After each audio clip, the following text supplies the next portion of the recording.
Ito yung guys, yung mapapanood natin. Ito po yung durian na produkto sa Davao. Ito po ay inodor natin doon sa Davao na dadalhin dito sa Baguio City para ipagbenta rin natin. So, ito yung ginagawa nila na prutas po to na durian na galing sa Davao na inodor natin. So, i-deliver na to. Ito na yung susunod na i-deliver na to. I-repack na. Tapos ipapackage na nila dito sa Benguet.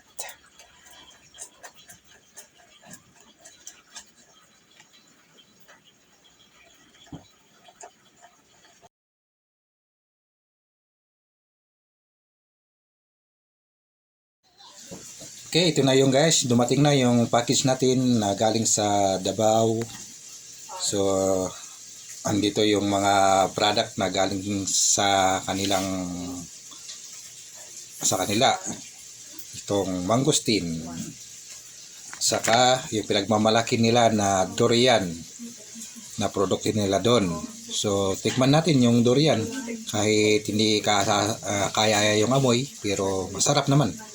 So, dito siya. Tikman natin. Papakita ko sa inyo kung gaano to kasarap, guys, na mga pagkain nila doon na produkto nilang durian.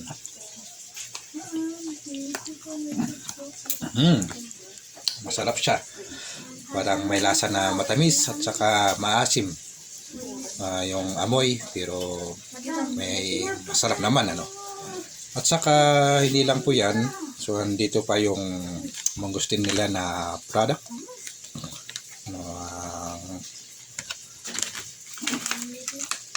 Pagkain nila. Ito, mangosteen. Sarap.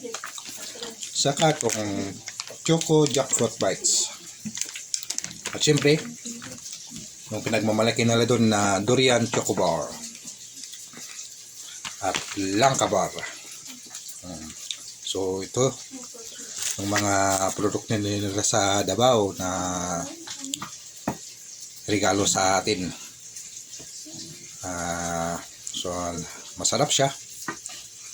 Talagang pinagmamalaki natin yung mga produkto natin dito na masasarap. So, salamat guys sa mga panonood.